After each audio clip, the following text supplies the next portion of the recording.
program are those of the participants and do not reflect the views of BronxNet or the program underwriters.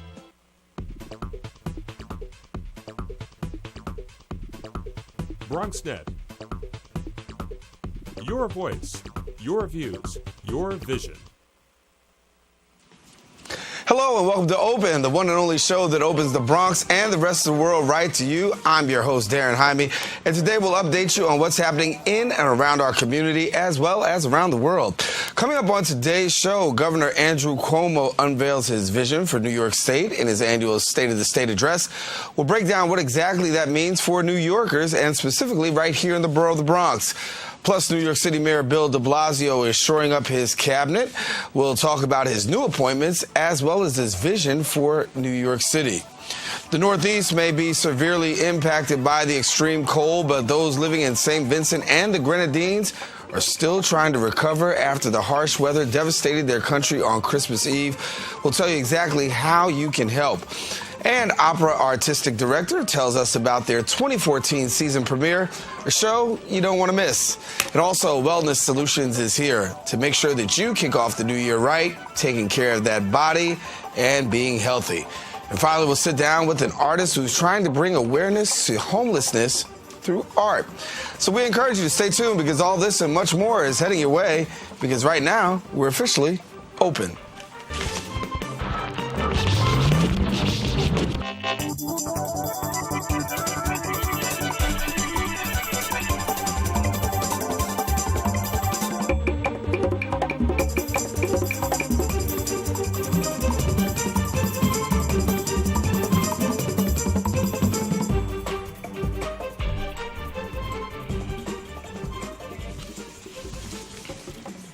And hello, everyone. I'm your host, Darren Jaime, and today is Wednesday, January 8th, 2014. Of course, you're watching Open, the only live and interactive program bringing the Bronx and New York City straight to your TV set. We want to encourage you to stay connected to us. You can find out more about us on Twitter at BronxNet TV and Facebook at Open BronxNet Television. Well, this is our very first show back after the new year and a new wave of leadership in New York City government. Busy, we should say Bill de Blasio is the new mayor of New York City, Carmen Farina, the new schools chancellor, and Melissa Mark Viverito may be the new city council speaker after council members cast their votes a little later today. Plus, in just a little while, New York State Governor Andrew Cuomo will address New Yorkers in his annual State of the State address. Joining us now via phone to catch us up with the changes taking place in city and state government, Democratic strategist Roy Paul. And Roy, good to have you. Good morning. It's always good to be with you. Well, we started off talking about a whole lot of things happening here across the state and across the city. Let's first tackle New York State. Governor Andrew Cuomo will unveil his State of the State address. What can we expect to hear from the governor a little later? Well, I think two issues are going to stand out for me and for other people who have gotten some information about his speech. One is businesses, particularly small businesses in New York, and also the introduction of medical marijuana. I think on the first point, businesses, the governor put forth recommendations to cut $2.2 billion in business and property taxes over the next few years. And I think he's trying to send a message that he's trying to make the state business-friendly, especially as you see some of the more progressive policies with New York City Mayor Bill de Blasio talking about taxing the wealthy. I think you're going to have Andrew Cuomo as the governor trying to make New York seem as a place that seems very friendly to people who want to bring businesses into New York with tax breaks, etc. And I also think with the introduction of medical marijuana into 20 hospitals in the state, he's trying to send a message, I think, like other states have sent. For example, in Colorado, they legalized medical marijuana on January 1st. And I think many people see this as being a step towards the legalization of marijuana as a whole. And so we know that New York and some other states are known for being liberal. We know that in the city with Mayor de Blasio, he's known as being liberal. But I think this year, 2014, is going to really be the year that pushes us to the limit in New York City and New York State. How liberal can we get? The question that many people have is, with the governor possibly seeking a higher political office a few years down the line, is this the beginning of the pathway to reaching out to New Yorkers to kind of spread his national campaign abroad?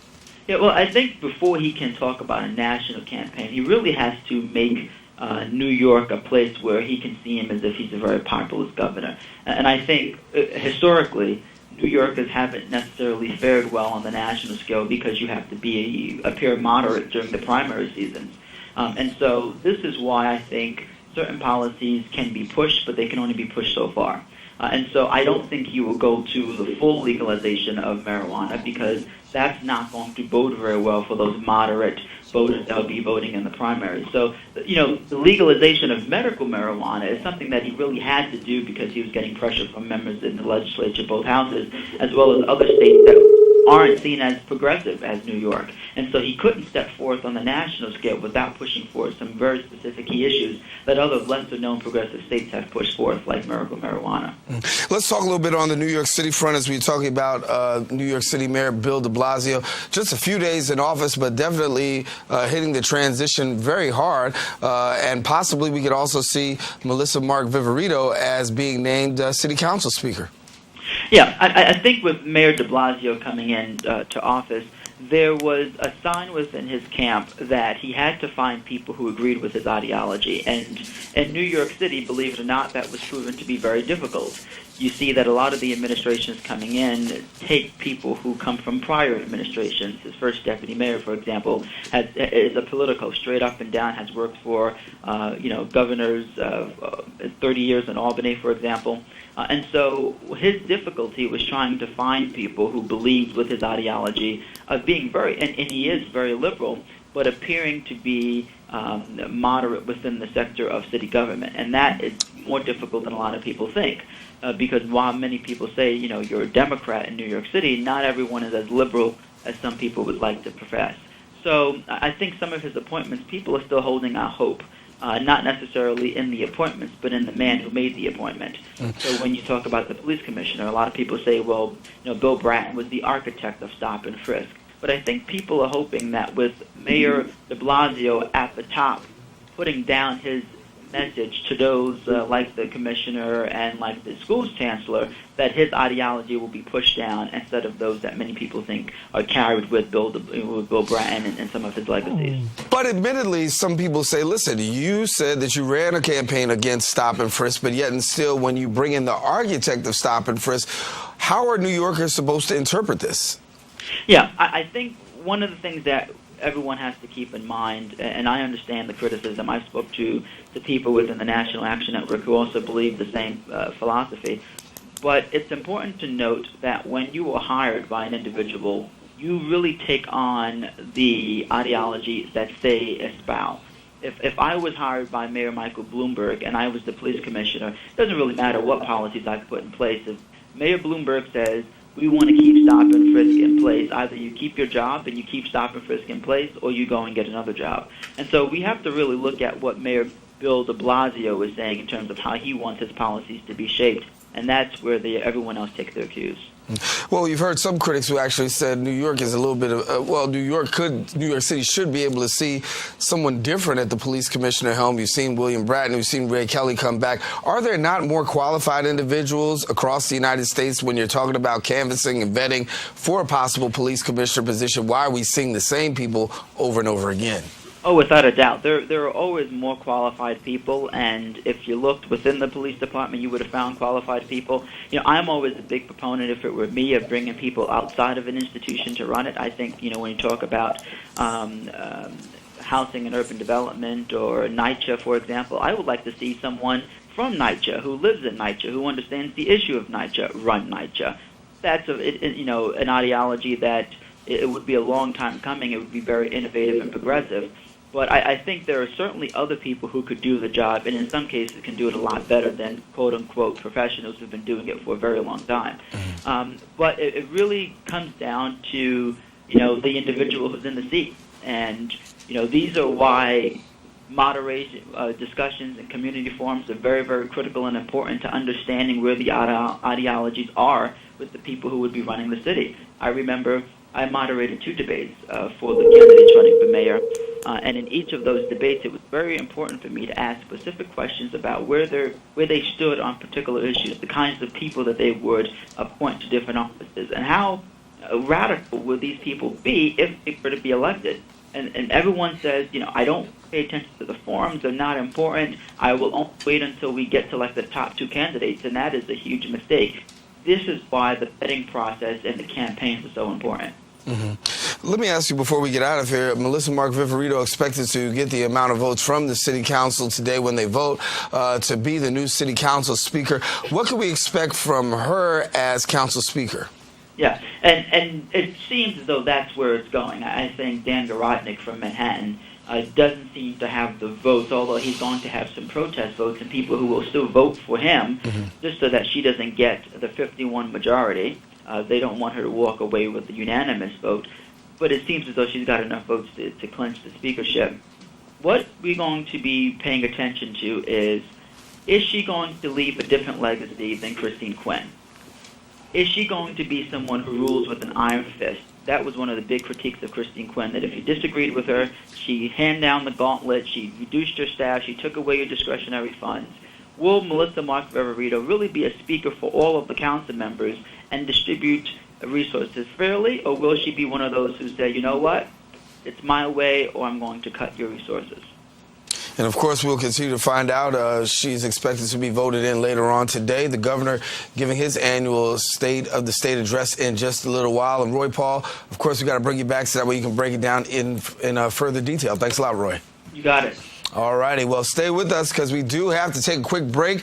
But when we come back, we'll switch gears and we'll find out how we can help St. Vincent and the Grenadines in their special time of need. We'll explain right after this.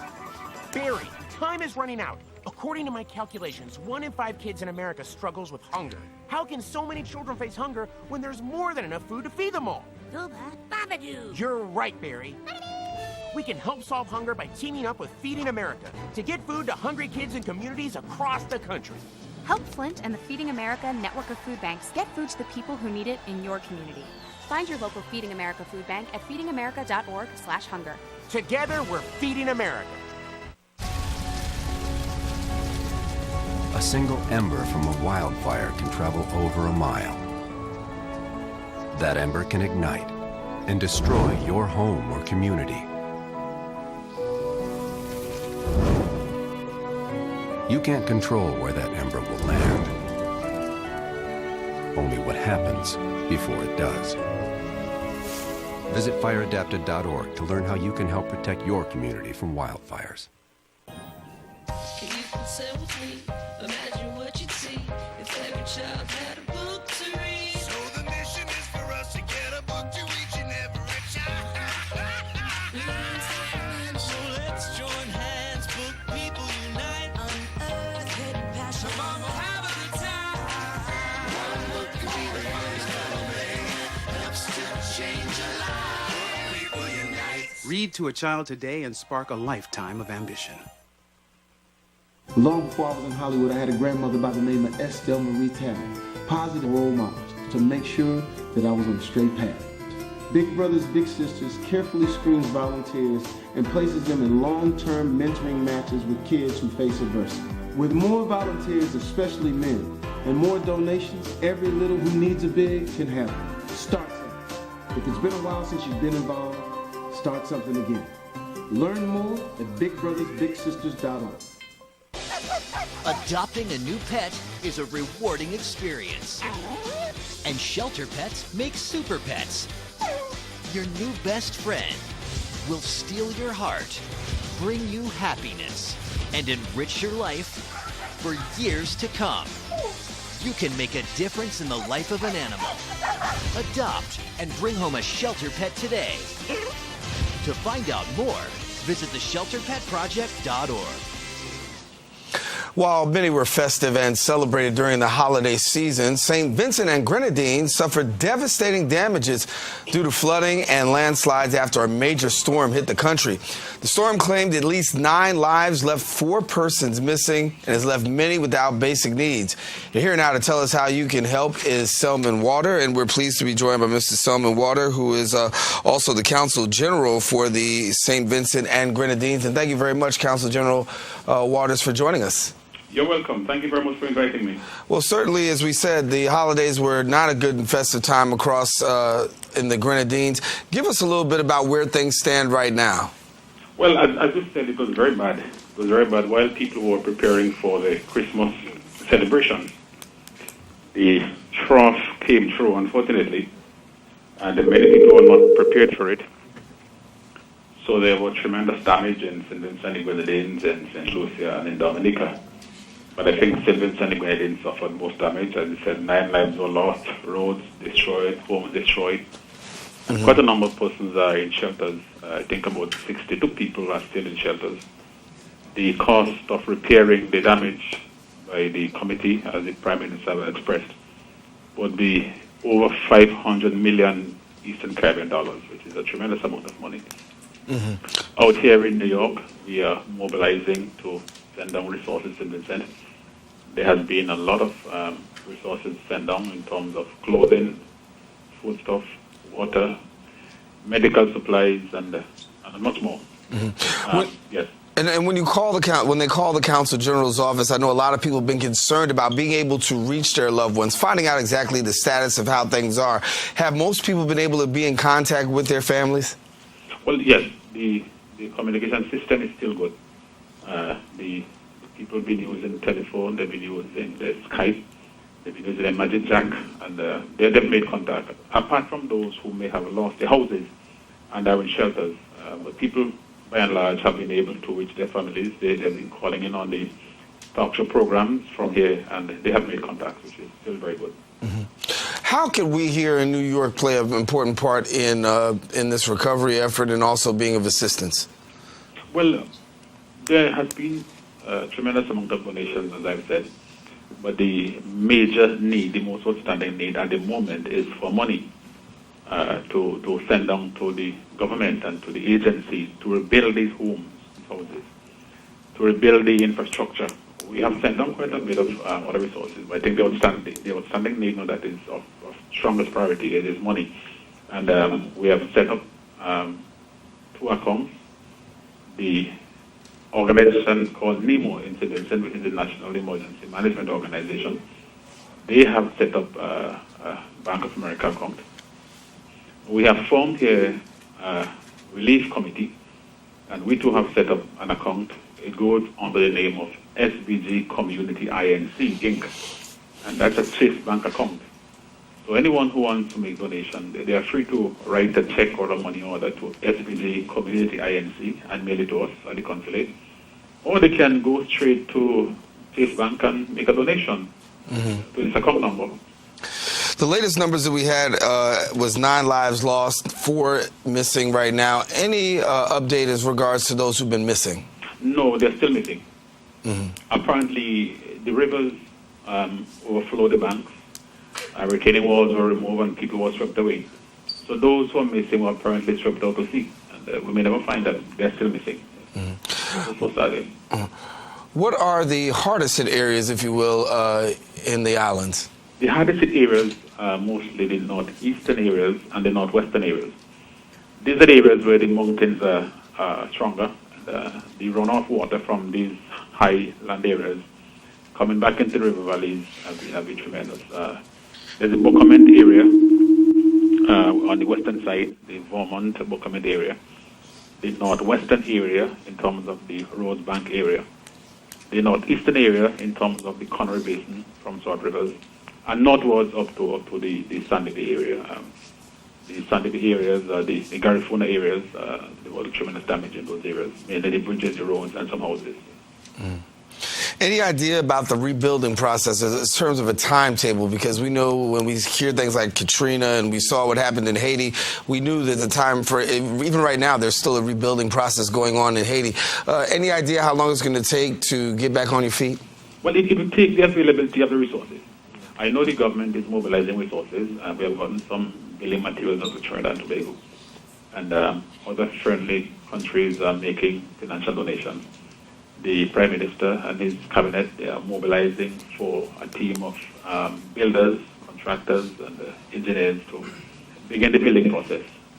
It will take about 2 years, I was told, to begin to complete the rebuilding of the bridges and the houses and the infrastructure And of course, it will be based on the availability of the resources to make that good.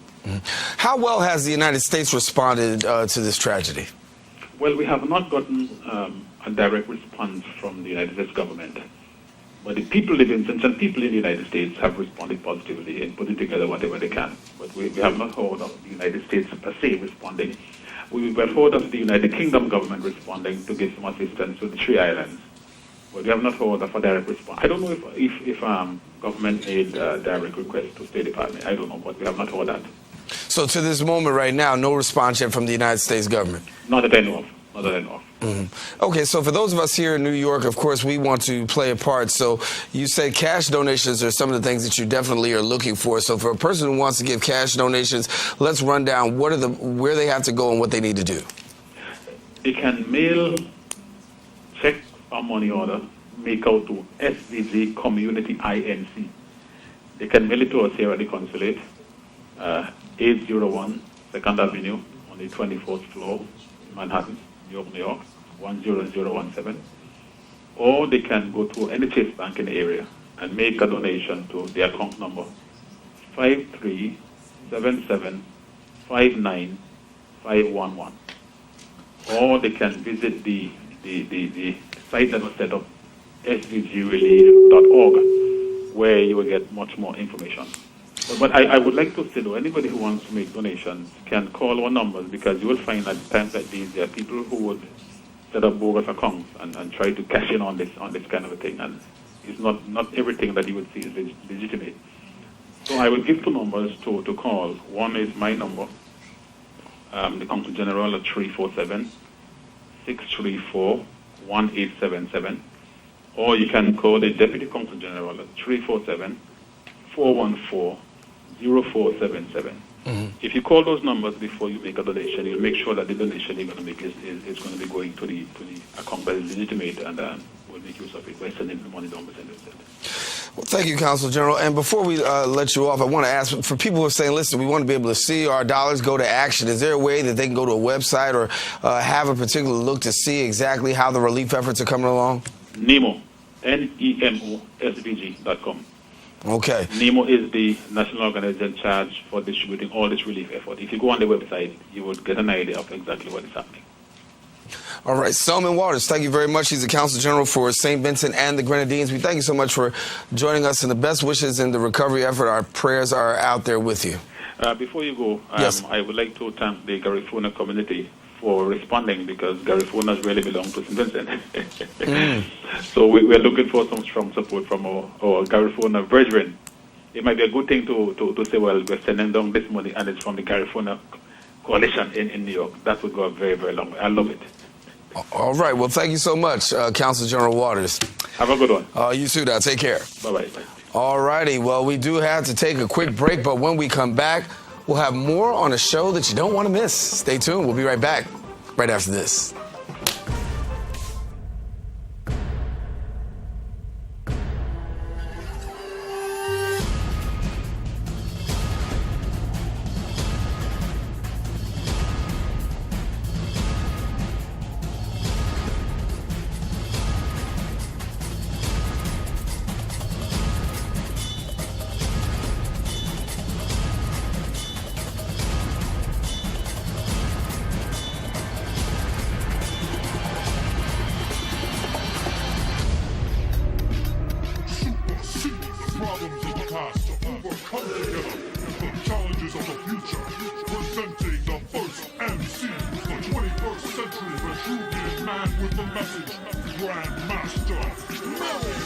You got to learn your body, pace yourself, and have fun. So let's go have fun. Let's go do it. The key thing about shoulders, your shoulders is a 3-tier muscle.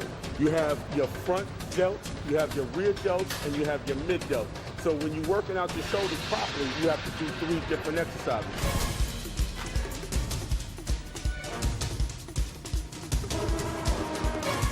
It's wonderful being able to compete with a lot of these young guys from all over the world. It's important to stay in shape.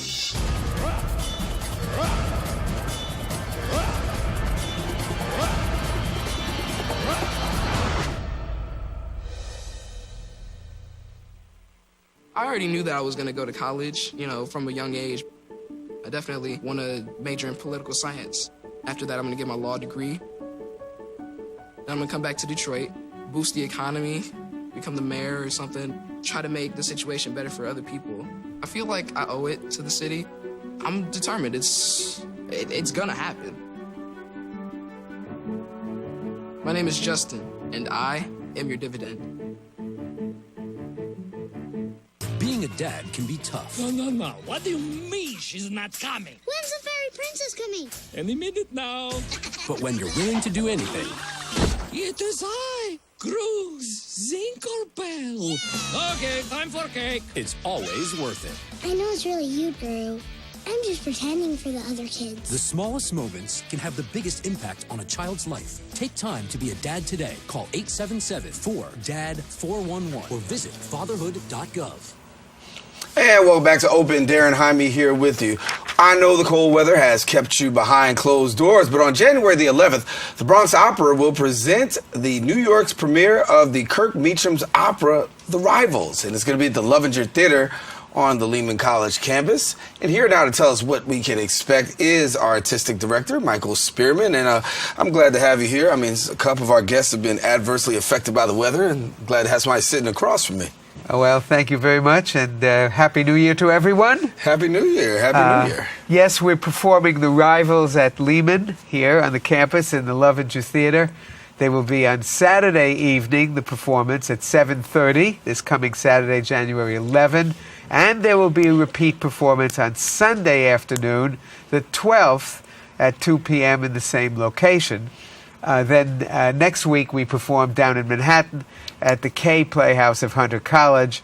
That'll be a week from Saturday night at 7:30, a week from Sunday afternoon at 2. Same piece, The Rivals. And when we talk about Kirk Meacham, soon to be 89, I take it? Soon to be 89. Mm-hmm. Yes. And living composer. Living composer. You have his phone number compared to the dead composers who you can't reach because you don't know their area code. That's it. That's it. Well, when you talk about Kirk Meacham's work, what exactly drove you guys to want to do The Rivals? Well, we did his first opera, Tartuffe, in 1996. The Bronx Opera is 47 years old now, so we've had a lot of different things. So we found it a very lively and a very attractive score, and this one is also very lively and very attractive. It's based on Sheridan's play, The Rivals, from the 1700s.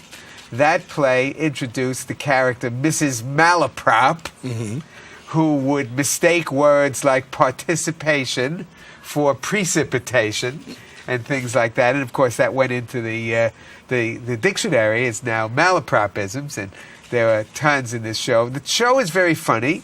It has a tragic, serious end, but it ends happily.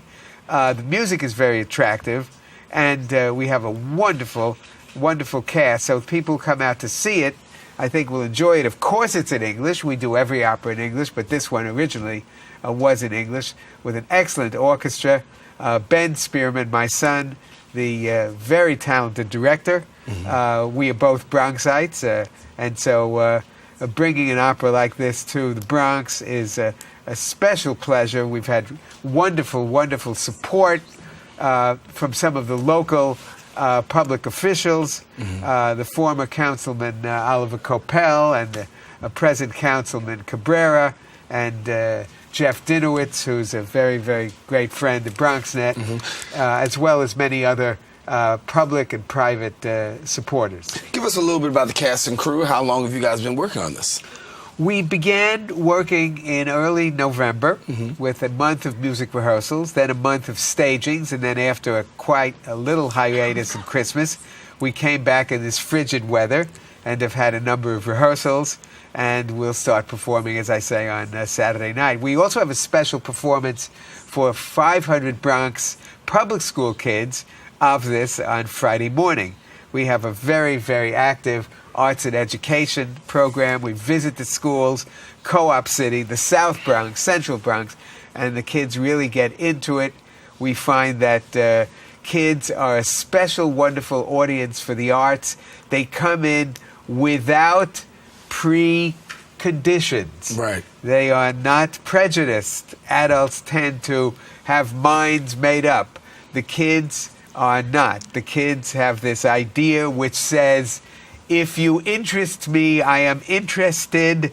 If not, not. If you give me broccoli and I like it, I will eat it. The adult says, I know about that. Well, when was the last time you ate it? Maybe I never did, but I heard about it. Right. So we have a wonderful audience of kids as well as adults, and it's a very, very exciting evening I'm privileged to conduct, as well as being the artistic director.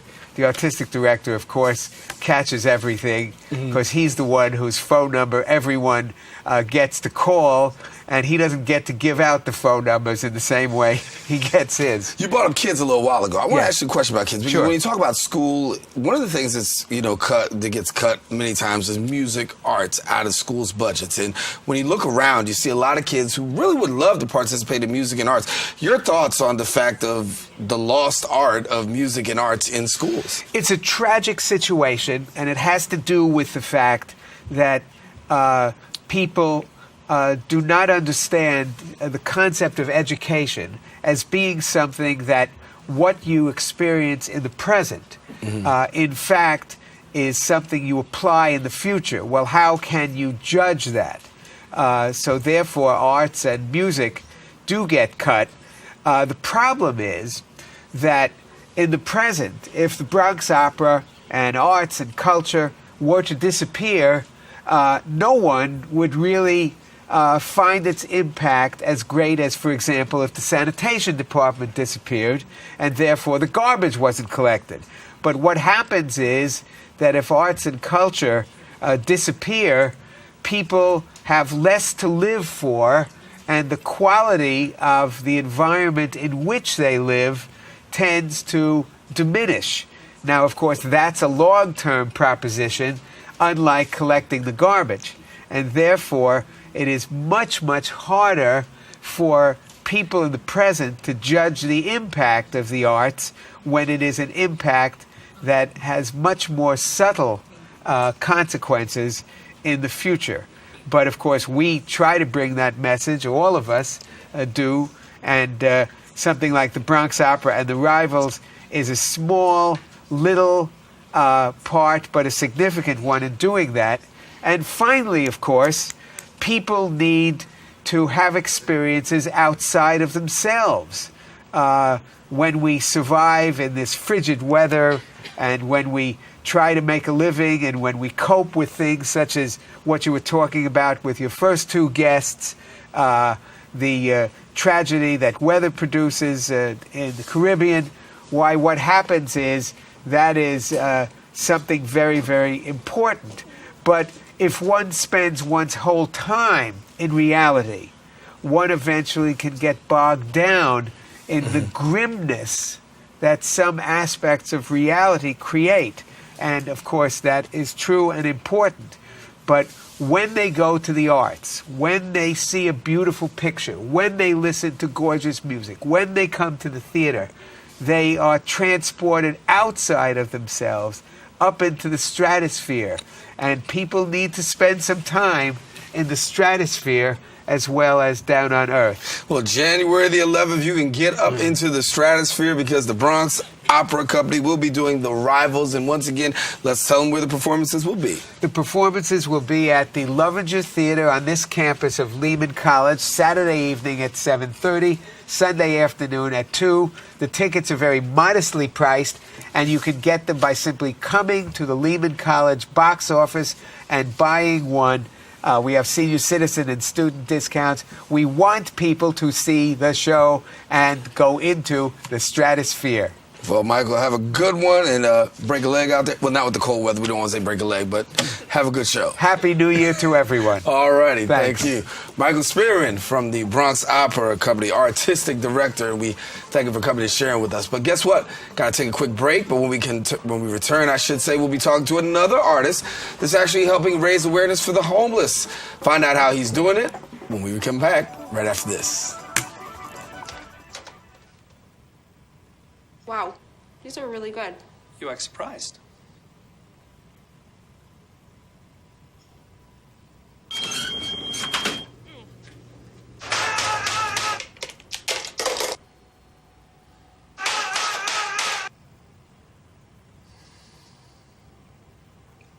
Practice makes perfect. You don't have to be perfect to be a perfect parent. There are thousands of teens in foster care who don't need perfection. They need you.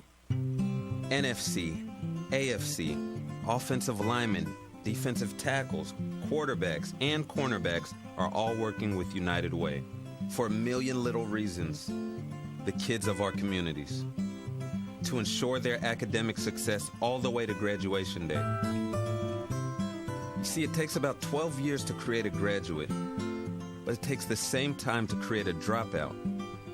And the difference between a kid becoming one or the other could be a professional athlete, or it could be you. Studies showed the earlier we get to kids, the better their chances.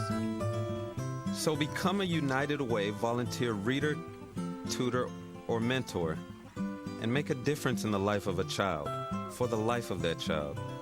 Give. Advocate. Volunteer. Live united. Join your favorite NFL players. Take the pledge. Go to unitedway.org.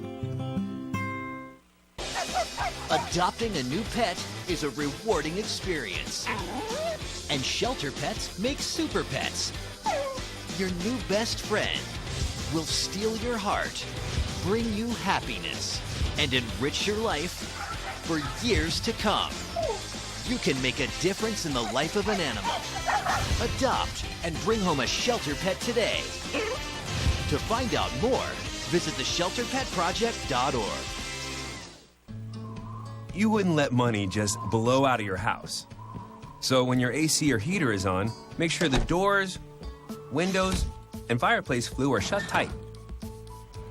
If you're headed out, turn down the AC or lower the heat by 10 degrees. And always keep your water heater set at 120. A little bit of common sense goes a long way. Get more great tips at energysaver.gov. And welcome back. Our next guest is a traveling artist who just let's try it again. Our next guest is a traveling artist who has kicked off Cardboard Auctions, and it's his latest project to help raise homeless awareness. And we want to tell you more about him. His name is William Askew, and he's here. And if you don't know about Cardboard Auctions, we're going to tell you a little bit about it. And so, William, first of all, welcome. Hi. Good to have you. Thank you. Thank you. It's great to be back. Great to be back in New York because you've come from Florida. Yes, sir. Traveling artist. And you're doing something called Cardboard Auctions, which is really designed to help homeless people. And this is a wonderful thing. Why don't you tell us a little bit about Cardboard Auctions? Well, started off simply. I was traveling for maybe around 7 years, inconsistently, stayed in various places, and did art in order to survive. That's how I became a traveling portrait artist. I go by the name Emor, so my clients know me by that. And through the process, I've learned a lot of different struggles, especially growing up in the different areas that I have traveling around. And homelessness it's something very sentimental to me. Like it's close to my heart. So I figured one day, why not? Let's just tackle a project dealing with the homeless and see how much awareness we can really raise. Because in New York, I've noticed that there's been an increasing trend. Homelessness has actually increased maybe around 60% since 2002, which is ridiculous. We're talking around 60,000 people without a home. And I'm not okay with that. Are you? No, I'm not. So Cardboard Auctions is ultimately me traveling through the streets of New York doing portraits of the homeless. And in the process of doing that, I'll be able to collect their stories and find out who they are and give a relation back to the public. Mm-hmm.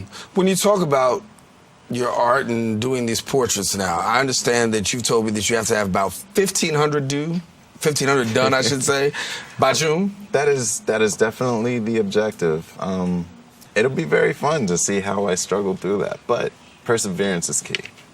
So 1,500 portraits by June. You're going to try to roll around the city and find some people to actually do portraits who will be models. Yes.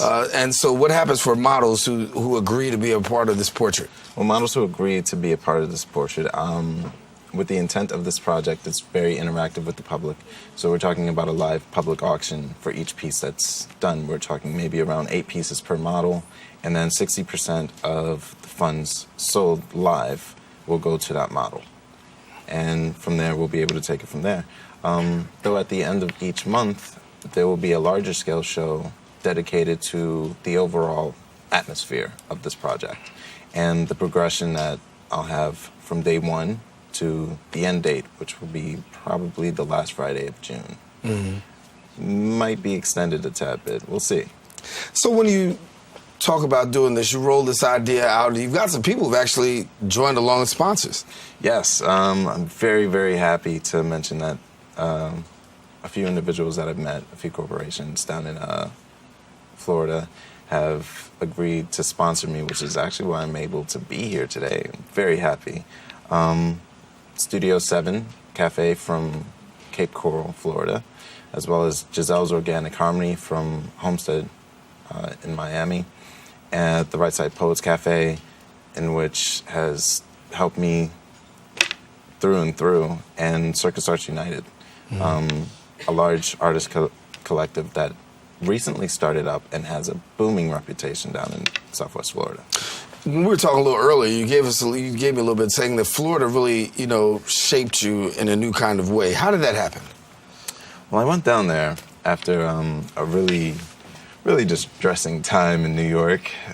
Stressful in New York? Yeah, because, eventually it gets to you. You just want to take a break. Got to go somewhere nice and quiet. And warm. Yeah, definitely, and warm. So I went down there in May, and a friend told me about an art show happening at the Sidney Burns Center down in Fort Myers, hosted by GCL, Gulf Coast Leisure, and it's an art and poetry event. It was the first time I was ever able to perform poetry live, as well as showcase my work towards a new environment. And I had little sketches from a sketchbook, but people appreciated it, and it made me feel wanted. There was a sense of compassion there, and it allowed me to understand a better sense of community that I couldn't find in New York. But taking it from there, 8 months later, I have a job as an art director at the Right Side Poets Cafe. I've met tons of poets, done portraits of everyone under the blue sun, and here I am. And I see you even drawing right now as we talk. Yes. So I'm watching you multitask here. So how hard is that to do? It's not hard at all. It's another form of note taking. Really want to break it down. Another form of note taking. Yes. That's an interesting form of note taking, I must say. So you're going to be traveling around. Where can we find you? You're going to be going across the 5 boroughs? Yes, across the 5 boroughs. Honestly, you got to catch me. I'll leave little notes, though. Any particular photo or person that you're really looking to capture in all of this? I'm really looking to capture the transition of New York in the winter to the summer, because I find it to be my favorite time is spring. Springtime and early summer in New York, there's no place like it. The warm weather changes the atmosphere, changes the people's temper, and I love it. There's no place like the winter in New York either. We're gonna pick the wrong day to talk about this, right? It's cold outside. It's cold outside. And so we want to let you know that if you want to be able to catch him, as he said, he'll be traveling around New York City. He won't exactly let you know where, but he'll be out there and he'll be putting these portraits together. He'll approach someone, I guess, and that's the take. You approach somebody, you'll ask them to be a model, and if they consent, then there's a possibility that you'll actually be able to put money in their pocket as well as give them a picture, huh? Yes. And through social media, I might be able to pull off giving out locations without having to do so myself. So it's up to the viewers, it's up to the public to really put this on the map. And so now there's some dates that are coming up, and there'll be some auction dates that are coming up. And so you got one coming up on January 31st. Yes, that is the goal, hopefully. That picks up without a hitch. Though, we're working on it. How long how long does it take you to do a portrait? If you just go right in and put your mind to it, how long does it take a portrait to be done? Roughly around 5 minutes. Really? So by the time this segment is over, you're trying to say that you can have a portrait done? Yeah, totally. Really? I think you're almost halfway there, man. Wow, okay. So William Askew is who we're talking to, and we invite you to check out his work. Now, people do want to check out your work. What do they do? If you want to check out my work, you can go to DA Portfolio, Artist Seymour at .daportfolio.com. You can check me out on Instagram under the tag name EatMore88. You can find me at eatmore.seeme.com, I believe. And artistseymour.tumblr.com. Several places. I want my director, if you can you go back and just show that art again? Because I want to ask him yeah, thank you. What are we seeing here? We got some pictures here. Well, these are small crops of different paintings that I've worked on over the course of the summer. The top left is a self-portrait. The top right is a print that I recently released. Bottom left is just a sketch that I was at a poetry event and happened to sketch the entire crowd. And the bottom right is a piece of cardboard that I used in order to start selling pieces in order to raise the ticket to get here. Wow, wow. Well, certainly best wishes. You've taken on a noble cause and a noble gesture, and we'll continue to follow your work. Thank you. Thank you.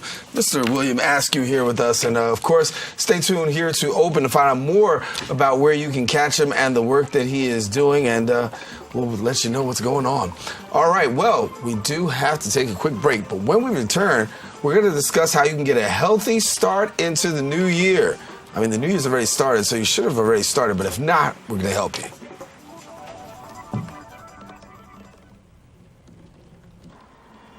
Everybody has a dream.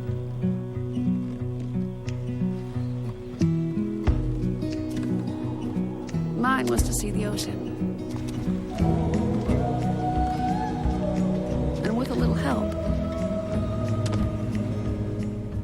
I made it.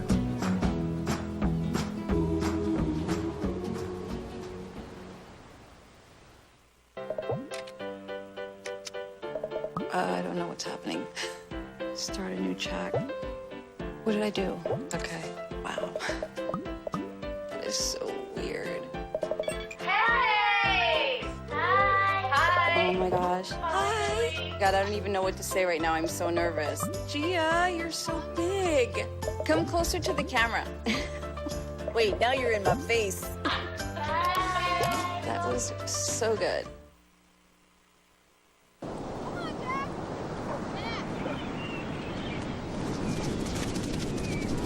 This was me. And Mom and Dad. And my big brother Alex.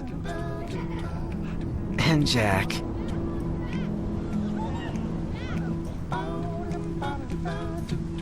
And this was the day that I learned that sandals get their name from sand.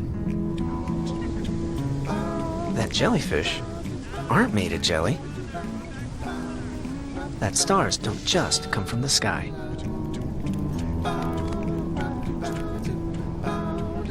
That the ocean is bigger than all of us. This is the day we all got to forget that I was sick. And it changed everything. This was my wish. If I got to go to college, oh my goodness. I like discovering new things. You get to see what works for you and what doesn't. That helps you evolve as a person. You get to make like a supernova of skill or talent or whatever it is. I've always wanted to go to college. I just feel like that's my destiny. My name is Queen, and I am your dividend.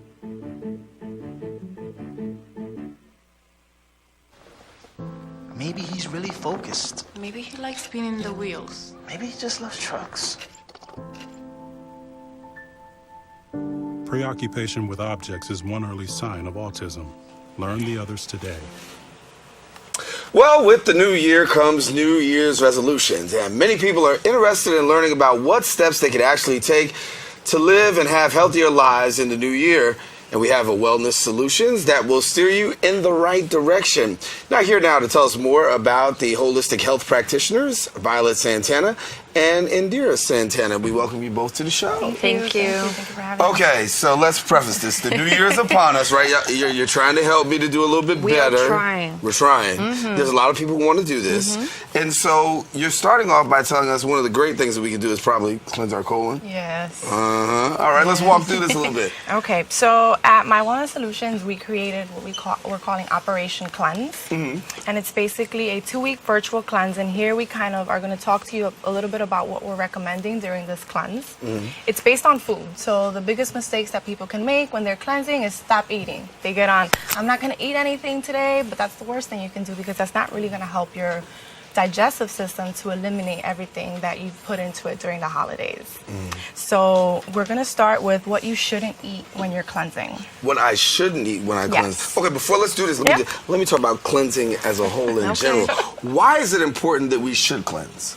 Well, it's important to cleanse because when we're starting any new food regimen, we're looking to do weight loss, we have to first flush out all of the things that are old so that all of the good and healthy things that we're consuming, now your body can properly absorb it. So cleanse is always first step in weight loss. It's always the first step for the new year. It's always the first step when we're starting a new healthy food regimen. Cleanse is always the first part. How long is the process of doing a cleanse? Well, Operation Cleanse, which is what we created, is 2 weeks, but you can do cleanses for a week. You can do cleanses over a month, depending on the type of cleanse that you're doing. Okay, so let's go back to where we were. We talked a little bit about eating too, and so after you cleanse, the most important thing is how you eat from henceforth. Well, during cleansing, what's important is what you're eating. So again, we don't encourage cleanses where you're not eating anything. You should consider eating whole foods, right? So what we want to eliminate during cleansing is anything that can live in your pantry for more than a month. All this stuff here, none of it. None of it. You have crackers, you have fiber 1, even though people think this is healthy. Eliminate it during cleanse. You don't want to have any of this. These teas are very popular in our store. They're laxative teas. You don't want to have any of that. You want to eat food that is going to encourage your digestive system, that's going to be full in fiber, and we'll talk about that afterwards. Many people don't know also that as you're cleansing, you should eliminate what we call nightshades, and those are fruits like vegetables like eggplant, tomatoes, peppers of all sorts. You want to eliminate these foods because they tend to cause inflammation. You, again, want to give your liver a little bit of a break and not eat any foods that may trigger any inflammation or toxins in your body. These are the fruits that you might want to consider eliminating also. We have grapes, strawberries, bananas. They're very high in sugar. Again, you want to keep your body going. You have a whole bunch of other fruits that you can have. And also, during cleansing, no dairy at all. Dairy is very high in hormones. So anything that's milk, that's cheese, even low-fat milk, go with coconut milk or almond milk, which are very, very delicious. Well, now that you have taken everything away from me, what can I do? Anything that's whole. So here we have whole foods. We have butternut squash here, lots of greens, acorn. I know that you are coming from a Dominican household, right? The rice is important. Rice is very important. My favorite rice replacement is the quinoa. And I cooked this for my Thanksgiving dinner. I had the black rice and beans. I made it with quinoa instead. Tricked my dad completely. Delicious. It was so good. You just say that because we're on TV. He didn't believe dad it. did not believe it. He said, if you're going to let me eat healthy, make sure you disguise it like this. Okay. So you can really disguise it. Chia seeds are also very important. They're going to help you, again, keep adding that fiber that you need in your body to help encourage elimination and digestion. Okay. And what do we have here? So here we have supplements. So in addition to eating a lot of whole foods, you want to supplement your diet as you're cleansing because there's no way for us to get what we actually need. So we're going to supplement. Our best-selling supplement cleanse, it's called the Clean Star. It's right here. It's a 2-week cleanse. And it includes a lot of fiber and things that are going to help detox our liver, our kidney, and our colon. So this is going to help keep all of the bowels moving. Something that's really great also is aloe vera. And here we have some flaxseed. So flaxseed is commonly known as something that's going to help move along all of the digestive system, and it acts essentially, these things are going to act as a broom to help push all of the things that we've consumed over the holidays. Right. So you want to make sure that as you're eating your whole foods, you're also supplementing with things that are whole in fiber. So we start with this first, and then we also continue as far as what we're eating, just changing what we eat. Now, somebody says, listen, you're taking a lot off my plate. I'm not going to feel full based on the stuff that you're having right here. You're very full. As long as you're, so for example, those morning smoothies are very important. So you have a green smoothie with some kale, some cucumber, and maybe a green apple. You can add some flaxseed in that. Flaxseed, it helps create bulk in your stomach and also in your colon. And so that's going to help you keep you full. So for people who want more information about this, what do they do? They can go on mywellnesssolutions.com or give us a call at our phone number 718-992-7741. Now, also, when you talk about this, you said this process could either be 21 days. It can be 2 weeks. It can be as short as 3 days. It can be as a week. It can go on longer for up to a month. It really depends, as long as you are actually feeding yourself and not just going with the juicing or with the master cleanse or just the liquid diets. You need bulk to push things out of the digestive system, and that's really truly what cleansing is. So start off here, continue with this, and how long before we see results? You literally should see results within the first 2 to 3 days. If you're supplementing and you're eating things that are high in fiber, whole foods, you should start seeing and feeling a difference 2 to 3 days. Even some of the, let's say, cleansing symptoms should start popping up. So some people start to feel like their skin starts glowing a little bit more, or you feel that you're flushing out through your sweat changes, and you literally start to see the difference and the benefits of cleansing in as short as 2 to 3 days. You got a little picture here, and I'm gonna try to got a picture here. And so this is a colon, of course. So this is a colon. One of the things that we recommend at My Wellness Solutions, and one of the things that's one of the best services that we do, one of the most popular services, is the colonic or colon hydrotherapy. One of the things that we always recommend is colonics along with all of these. So after we've cleansed and we've pushed out of the digestive system what we can get out with whole foods and with supplements, colonics is really going to come into the colon to hydrate the colon walls and get out what's not coming out any other way. So this is going to be like, the topping on that cake, the cherry on the cake. This is going to give you you don't have to worry about continuing the cleanse after you've done your colonic, after you've done all of this. So how often should a person cleanse, I should say? Well, it depends. So things like colonics, you can do 2 to 3 times a month, or follow them up periodically every 3 months. Cleansing like this, you can do as the seasons change. Cleansing you can do when your body tells you it's time for me to, give up some of those rich things that I've been eating. Listen to your body. Your body's going to tell you when it's time to cleanse. All right. Well, you got a little information here, and hopefully if you are trying to get healthy, trying to get that healthy start, we want you to do that. Clean that colon. That's the best way to start off with having the new year. Clean the colon. And if you want any of these products here, what do we do? You can go on our website or give us a call. All righty, so we encourage you. And so, ladies, thank you so much for coming and sharing with us. And we encourage you to have a safe and a happy and a healthy New Year. Thank you. For you out there, the same. Have a happy, a safe, and a healthy New Year, because unfortunately, we are out of show. We want you to stay warm, but we also want to let you know it's been a pleasure coming into your homes. We want to thank all of our guests for joining us, and most of all, you, the viewer, for tuning in. Now, if you missed any part of the show, you want to see this part again, guess what? Come back again, 10 p.m. tonight, the Recablecast on Cablevision Channel 67. You say, well, Darren, I don't have Cablevision Channel 67. Verizon Fios, Channel 33. Well, I don't have either one of those. Well, guess what? You can go to the World Wide Web and watch us anytime at www.bronxnet.org. Of course, /open, and you can see all of the past episodes as well as this one here. We encourage you to have a great week. Don't forget to keep your heart, your mind, and most of all, this channel wide open. It's Darren Jaime saying take care, stay warm, God bless.